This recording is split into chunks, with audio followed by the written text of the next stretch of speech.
रात के ठीक 12 बजे थे। अगर आप इस कहानी को सुन रहे हैं तो हो सकता है आप भी उसी रास्ते पर हों जहां से लोग लौटकर नहीं आते। काले बादल आसमान पर ऐसे छाए थे जैसे चांद को हमेशा के लिए निगल लेना चाहते हों।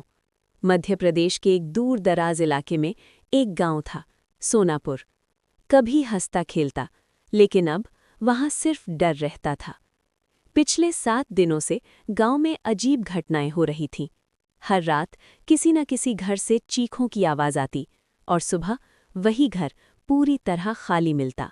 न कोई सामान, न कपड़े, न इंसान, बस सन्नाटा। गांव वाले कहते थे लोग खुद भाग गए, लेकिन किससे? ये सवाल कोई नहीं करता था। सबसे पहले गायब हुआ था रामू काका, 70 साल के बूढ़े जो कभी झूठ नहीं बोलते थे। उस रात लोगों ने देखा रामू काका अपने घर के बाहर खड़े थे, किसी से बात कर रहे थे, लेकिन वहां कोई नहीं था। बस हवा में गूंज रही थी एक भारी डरावनी आवाज, अब तुम्हारी बारी है। सुबह रामू काका का घर खुला मिला। अंदर सिर्फ मिट्टी से भरे पैरों के निशान, जो फर्श से शुरू होकर दीवारों तक और छत तक जाते थे। उस दिन के बाद डर ने पूरे गांव को निगल लिया। हर रात कोई न कोई घर खाली होने लगा। लोग बताते थे उन्हें सपने में एक काला साया दिखता है, जिसकी आंखें लाल होती हैं और आवाज़ किसी मरे हुए इंसान जैसी। जो उस आवाज़ को सुन लेता वो अगली सुबह गांव में नहीं मिलता।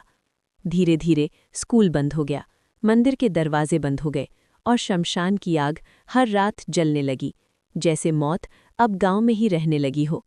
गांव में अब सिर्फ एक इंसान बचा था, मोहन, जो शहर से लौटा था।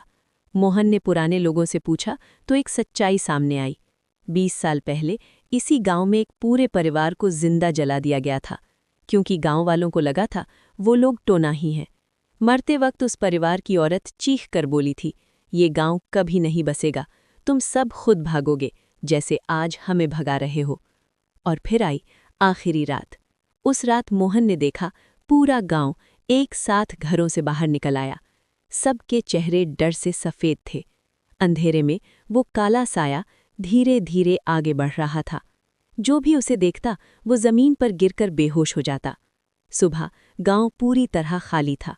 बस एक टूटा हुआ बोर्ड लगा था, सोनापुर गांव। नीचे लिखा था, अब यहाँ इंसान नहीं रहते। और तभी मोहन के कान में एक फुसफिसाती आवाज़ आई, अब तेरी बारी है। कहानी यही खत्म नहीं होती।